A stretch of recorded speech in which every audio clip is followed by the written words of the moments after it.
Selamat datang di pelajaran Hayat Alkitab persembahan dari Yayasan Perpustakaan Injil yang menyajikan ministry dari Watchmeni dan Winnesley.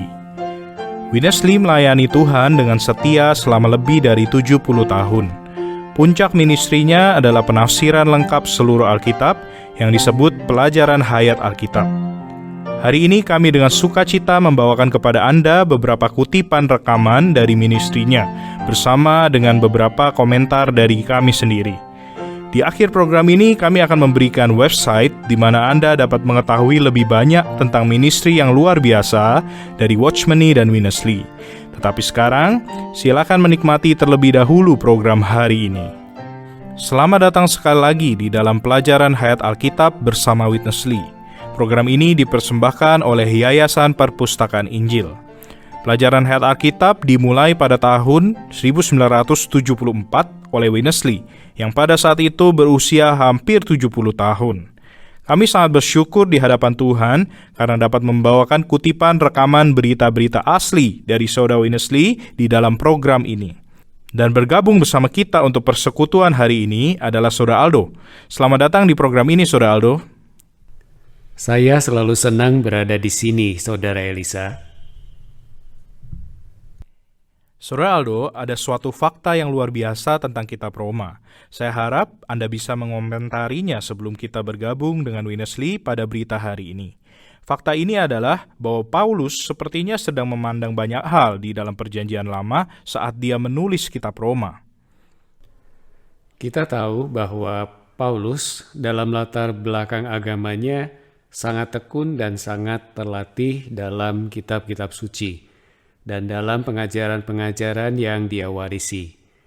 Oleh karena itu, Perjanjian Lama, khususnya 5 kitab pertama dari Musa, merupakan pusat perkembangan dan pemahaman rohaninya.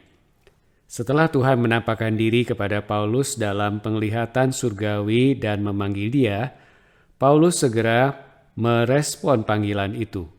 Ketika dia kemudian bersaksi, Kristus dinyatakan di dalam dirinya dan Kristus mulai tinggal di dalam dia. Ada banyak terang yang menyinari Paulus tentang makna rohani dari Perjanjian Lama. Karena itu, ketika dia menulis kitab Roma, dia dapat menggambar menurut pasal-pasal awal kitab Kejadian. Misalnya tentang manusia yang tidak taat kepada Allah, meninggalkan Allah yang dilambangkan oleh pohon hayat. Kemudian manusia itu berbagian dengan pohon pengetahuan tentang yang baik dan yang jahat yang melambangkan Satan. Paulus juga menulis tentang elemen Satan yang adalah dosa yang membawa maut masuk ke dalam manusia. Kemudian Paulus mengurutkan tahap-tahap kejatuhan, misalnya tentang masa sebelum air bah. Itu adalah suatu dispensasi atau zaman di mana tidak ada pemerintahan manusia, sehingga orang-orang harus hidup menurut hati nurani. Lalu Paulus dapat menggambarkan tentang perlambangan tabernakel dan perabotannya. Dia berpikir tentang tabut, khususnya ketika dia menulis tentang tutup tabut yang dia sebut sebagai tutup pendamaian di dalam Roma pasal 3. Kemudian di dalam pasal 4, dia menggambarkan sejarah Abraham, bapa orang beriman, tentang bagaimana Abraham dibawa kembali kepada Allah yang adalah pohon hayat itu. Dan elemen Allah diinfuskan ke dalam Abraham oleh Allah yang maha mulia, sehingga Abraham menjadi teladan, bahkan bapa orang beriman. Dan melalui imannya, dia dibenarkan dan dinyatakan benar. Ini adalah beberapa latar belakang bagi Paulus dalam menulis surat rasulinya kepada orang-orang Roma. Terima kasih Saudara Aldo. Mari kita bergabung dengan Saudara Winnesley untuk pelajaran Hayat Roma hari ini. Ini adalah program nomor 9 dari pelajaran Hayat Roma dan tercetak sebagai berita 8 di buku pelajaran Hayat Roma. The real experience of God's called ones with God. Roma pasal 4 merupakan satu pasal yang dalam, jauh lebih dalam daripada yang bisa kita pahami. Pasal ini menyajikan pengalaman Abraham terhadap Allah. Abraham adalah teladan pengalaman orang yang dipanggil Allah terhadap Allahnya. Kita tidak mempunyai kosakata yang cukup untuk menggambarkan pengalaman tersebut. Setelah saya renungkan perkara ini dengan sungguh-sungguh, saya memilih kata transfusi untuk membantu kita memahami hubungan antara Allah dengan manusia. Pemakaian listrik tergantung kepada sekringnya. Boleh kita katakan bahwa daya listrik itu disalurkan melalui sikring. Itulah suatu transfusi. Listrik surgawi itu berada jauh sekali di surga, sedang pemakaiannya diperlukan di sini, di bumi. Jika listrik ilahi ini mau sampai kepada kita, kita memerlukan suatu transfusi. Jadi, Allah mentransfusikan dirinya ke dalam kita. Begitu kita mengalami transfusi ini, kita akan mengalami infusi rohani, yaitu perembesan esens Allah ke dalam diri kita. Infusi unsur Allah ini akan meresapi dan menjenuhi kita.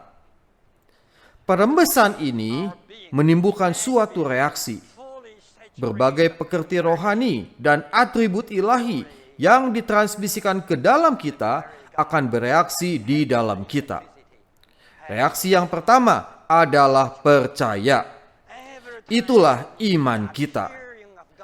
Iman bukanlah kemampuan atau pekerti alamiah kita.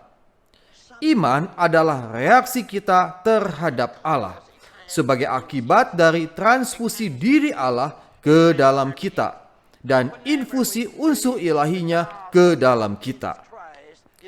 Iman ini lebih dalam daripada darah kita, karena iman telah terinfus ke dalam kita dan tersusun dalam diri kita.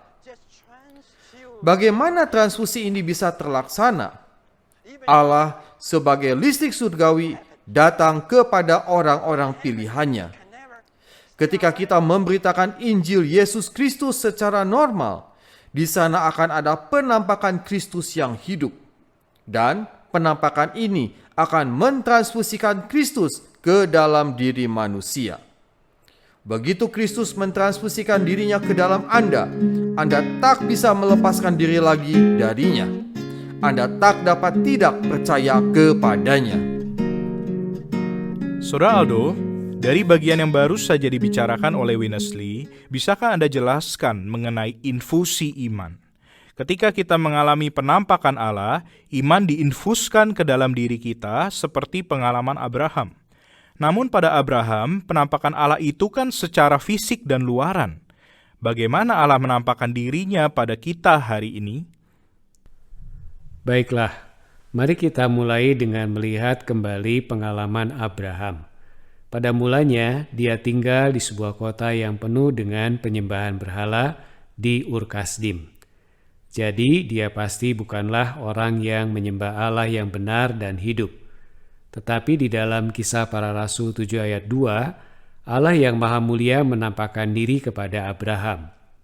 Kemuliaan adalah Allah terekspresi. Ketika Allah menampakkan diri kepada Abraham, Allah menginfuskan suatu elemen ke dalam diri Abraham. Penampakan Allah yang berkali-kali itulah yang menghasilkan iman di dalam Abraham, yaitu suatu kemampuan untuk percaya, sehingga Abraham secara spontan percaya kepada Allah di dalam Kejadian 15 ayat 6. Kemudian Abraham dibenarkan, dan ini menjadi kebenarannya. Memang Tuhan berulang kali menampakkan diri kepada Abraham pada zaman itu secara fisik. Tetapi hari ini kita berada di zaman kasih karunia, zaman gereja yang disebut zaman misteri, di mana kita memiliki Kristus sebagai misteri Allah dan gereja sebagai misteri Kristus. Dan kita tahu dari Wahyu 10 ayat 7, pada akhirnya misteri Allah akan selesai. Di zaman misteri ini, sesuatu yang benar-benar rohani itu tidak dapat dilihat secara fisik. Lalu apa yang terjadi di dalam pengalaman kita? Satu ayat yang dapat menerangi kita mengenai hal ini adalah 2 Korintus 4 ayat 6, di mana Paulus berkata, "Sebab Allah telah berfirman, Dari dalam gelap akan terbit terang. Ia juga yang membuat terangnya bercahaya di dalam hati kita, supaya kita beroleh terang dari pengetahuan tentang kemuliaan Allah yang nampak pada wajah Kristus. Kemudian di dalam 2 Korintus 3 ayat 18, Paulus berkata, dan kita semua mencerminkan kemuliaan Tuhan dengan muka yang tidak berselubung. Dan karena kemuliaan itu datangnya dari Tuhan yang adalah Roh, maka kita diubah menjadi serupa dengan gambarnya dalam kemuliaan yang semakin besar. Dari ayat-ayat ini dan ayat-ayat lainnya, kita dapat mengerti dan bersaksi, ditunjang dari pengalaman kita, bahwa Injil yang diberitakan oleh Paulus di dalam 2 Korintus 3 dan 4 adalah Injil kemuliaan Kristus. Jadi, ketika Injil ini diberitakan dan Kristus diproklamirkan dan diekspresikan, Allah yang maha mulia secara rohani dan tak terlihat bersinar ke dalam hati kita, menembus pikiran kita yang terbuka, menembus hati kita dan mencapai roh kita. Itu adalah suatu penginfusan. Ibrani pasal 12 menyuruh kita melayangkan pandangan kepada Yesus, Sang Pemimpin dan Penyempurna iman kita. Dan Yesus ada di sebelah kanan Allah di dalam kemuliaan. Jadi secara batini, di dalam roh kita berpaling dari hal-hal jasmaniah dan memandang kepada Yesus. Lalu kita datang kepada Tuhan kita yang terkasih melalui firman yang mempersaksikan Dia, seperti yang dikatakan Tuhan di dalam Yohanes pasal 5. Jadi kita datang kepada Tuhan dengan muka yang tidak berselubung sebagai bejana yang terbuka. Kita mengontak Tuhan melalui berdoa. Kita mencari Tuhan di dalam firman. Kemudian Allah akan bersinar di dalam hati kita. Banyak dari kita yang dapat bersaksi tentang hal ini. Ini adalah realitas. Dan penyinaran yang dihasilkan di dalam diri kita ini menghasilkan iman yang sama seperti yang ditransfusikan Allah yang maha mulia ke dalam Abraham. Inilah kesaksian kami kepada semua saudara-saudari yang terkasih. Ini adalah sumber iman dan iman itu tinggal di dalam kita. Sumbernya adalah Allah yang maha mulia itu sendiri. Dia mentransfusikan elemennya ke dalam kita, memampukan kita untuk percaya. Sehingga oleh iman yang dari Allah, kita percaya dalam Allah dan percaya dalam Kristus dan percaya pada kematiannya yang menebus, percaya pada kebangkitan yang membagikan hayat, dan kita dibenarkan oleh kasih karunia melalui iman. Terima kasih Saudara Aldo. Mari kita bergabung kembali dengan Saudara Winnesley untuk mendengarkan lebih banyak pelajaran hayat Roma. Got something of God's element by God's infusion. Abraham telah menerima unsur Allah melalui proses infusi ilahi. Sekalipun kebenaran telah dihitung bagi Abraham, namun ia masih belum mengalami kebenaran itu secara konkret dan mantap. Demikian pula, mungkin kita telah memiliki Kristus sebagai kebenaran kita. Namun, kita belum mengalaminya secara real dan mantap. Pada saat kita berseru kepadanya, kita menerima Kristus, dan Kristus menjadi kebenaran kita. Tetapi, Kristus masih harus menjadi pengalaman kita. Jadi, kita memerlukan syarat. Jangan mau berurusan dengan hukum Taurat, yakni Hagar, melainkan bekerja samalah dengan kasih karunia, yaitu datang kepada Sara. Jika Anda menyatukan diri Anda dengan Sara, Anda akan mengalami Kristus sebagai kebenaran Anda. Jangan mencari hukum Taurat, dan jangan pula bertekad melakukan kebaikan. Akan tetapi, jika Anda bersatu dengan kasih karunia, kesatuan ini akan melahirkan Kristus, yaitu Ishak yang sejati. Ishak melambangkan pengalaman yang konkret dari kebenaran yang Allah perhitungkan kepada Abraham. Kita memustikakan pengalaman ini, mempertahankannya sebagai barang yang berharga, dan menghargainya bagaikan anak tunggal kita. Boleh jadi kemudian Allah menampakkan diri pula dan bertanya, "Maukah kamu maju terus bersamaku? Inginkah kamu menikmati penampakanku selanjutnya? Kalau mau, kamu harus mempersembahkan Ishak. Persembahkanlah apa yang telah kuberikan kepadamu. Bawalah Kristus yang telah kau alami itu. Letakkanlah dia di atas mezbah, dan persembahkanlah kepadaku supaya aku puas." Di antara 100 orang Kristen yang memiliki pengalaman ini, tidak seorang pun yang mau melakukannya. Abraham mempersembahkan Ishak untuk kepuasan Allah. Dalam Kejadian pasal 22, kita nampak Allah tidak saja adalah Allah yang menjadikan yang tidak ada menjadi ada. Bahkan Ia adalah Allah yang membangkitkan orang mati.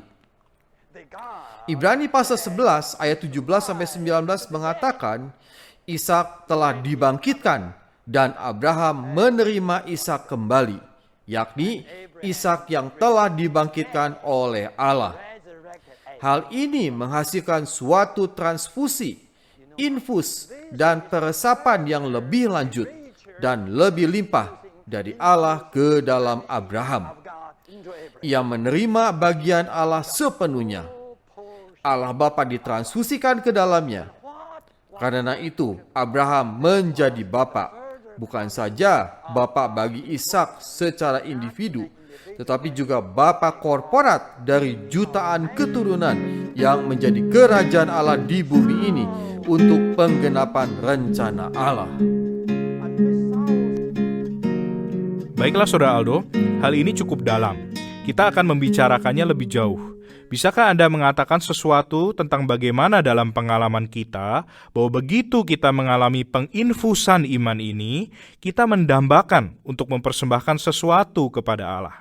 Tetapi satu-satunya hal yang memuaskan Allah adalah Kristus. Mari kita melihat pengalaman Abraham lebih lanjut di sini. Di dalam Kejadian 5, iman diinfuskan ke dalam diri Abraham. Abraham percaya dan kebenaran diberikan kepadanya. Kemudian dia dimampukan untuk percaya kepada janji bahwa dia akan memiliki seorang anak, walaupun Abraham dan istrinya telah lanjut usia.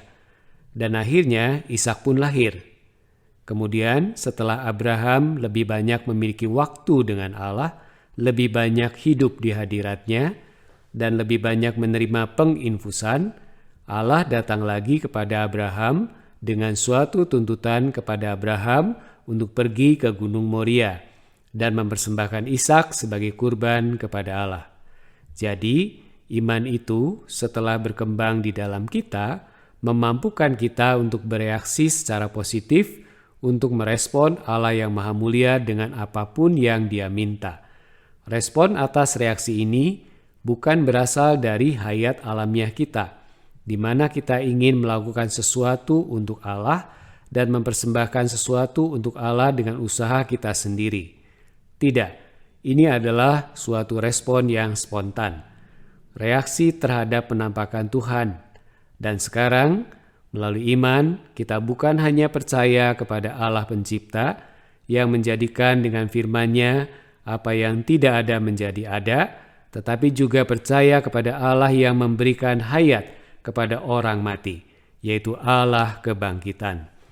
Jadi, ketika kita memberikan persembahan, itu adalah di dalam ketaatan oleh iman.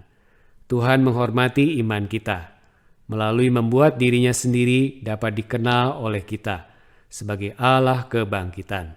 Kemudian, Allah akan melimpahkan kepada kita lebih banyak berkat bagi pemenuhan tujuan kekalnya. Terima kasih Saudara Aldo. Mari kita bergabung kembali dengan Saudara Witness Lee. And this is why after chapter 3 of Romans, Paul was forced. Sekarang kita tahu mengapa setelah menulis Roma pasal 3, Paulus terbeban untuk menggunakan kisah Abraham dalam pasal 4 sebagai satu gambaran untuk menunjukkan puncak pembenaran Allah.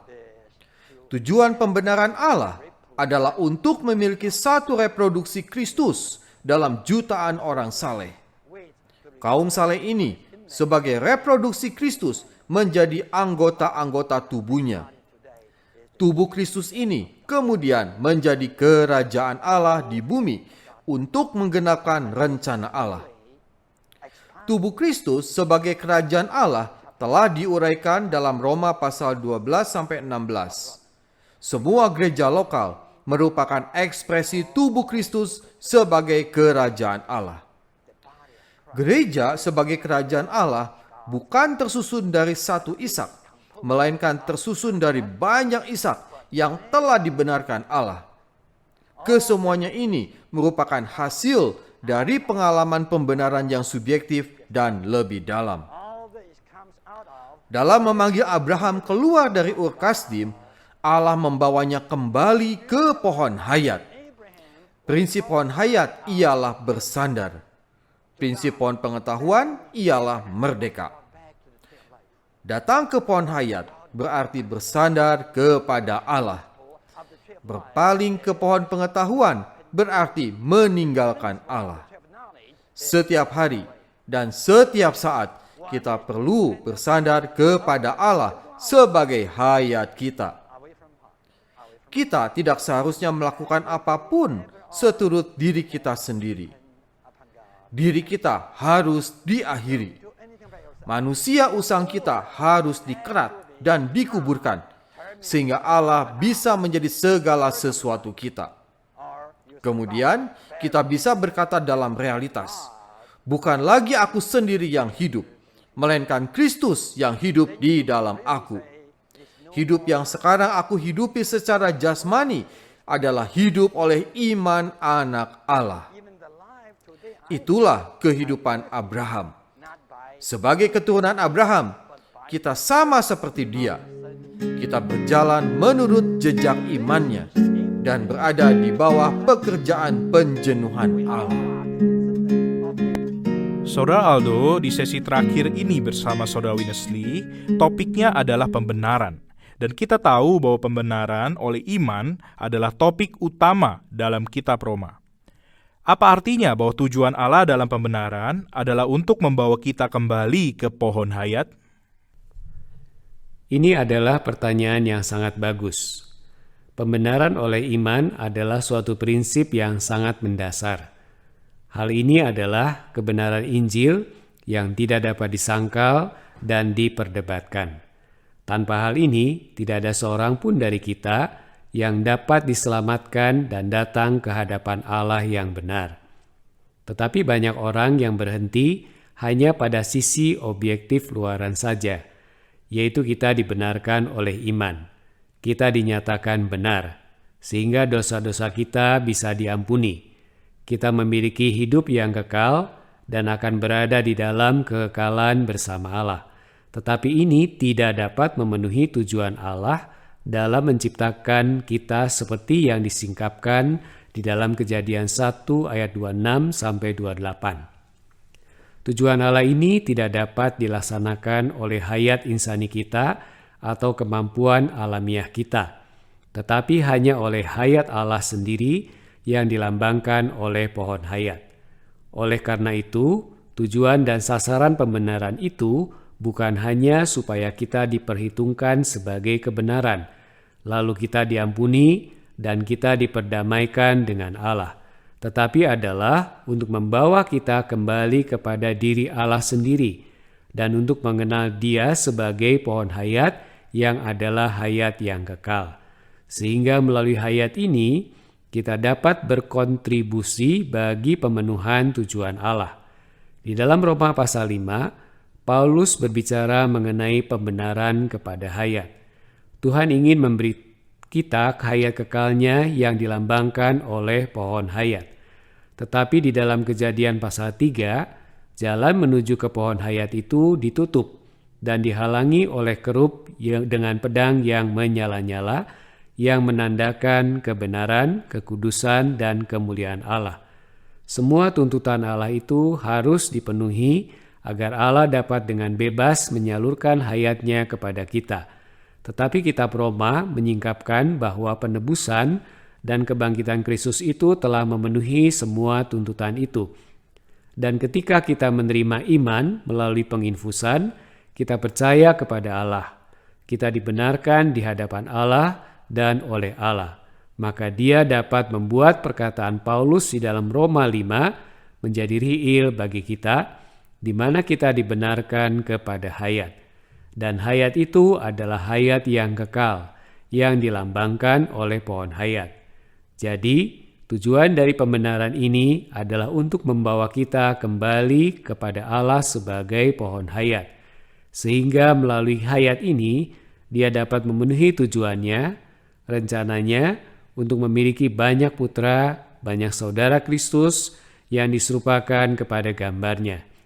Ini dikatakan di dalam Roma pasal 8 ayat 29. Dan jika kita membaca dengan seksama kitab Roma pasal 4 yang mengacu pada kitab Kejadian 15 ayat 6 tentang Abraham yang dibenarkan oleh iman, kita akan melihat hasil atau tujuannya adalah untuk menghasilkan benih yang dijanjikan. Keturunan-keturunan Abraham yang akan menjadi banyak jumlahnya. Dan keturunan Abraham yang banyak ini pada akhirnya adalah semua orang percaya yang akan menjadi anggota tubuh Kristus untuk melaksanakan dan memenuhi tujuan Allah. Saudara Aldo, ini adalah pelajaran hayat yang luar biasa hari ini. Terima kasih atas persekutuan Anda. Saya senang kita akan memiliki lebih banyak lagi persekutuan di waktu yang akan datang. Saya sangat menikmati persekutuan ini, Saudara Elisa. Terima kasih. Dan terima kasih juga telah bergabung dengan kami. Ini adalah berita klasik dari sebuah kitab klasik di dalam Alkitab. Setiap orang Kristen yang serius harus menuangkan diri sepenuhnya pada setiap halaman kitab Roma. Karena kitab ini mengandung begitu banyak fondasi dan unsur dasar dari iman kita. Pelajaran hayat Roma akan hadir dengan berita lain tentang pembenaran. Semoga Tuhan menyertai roh Anda dan kasih karunia-Nya menyertai Anda. Terima kasih Saudara Aldo, saya Elisa, terima kasih telah mendengarkan. Anda telah mendengarkan pelajaran hayat Alkitab bersama Witness Lee, dipersembahkan oleh Yayasan Perpustakaan Injil. Untuk mendapatkan program lain dari pelajaran hayat ini, silakan mengunjungi website kami di pelajaranhayat.com. Saya ulangi, pelajaranhayat.com. Terima kasih.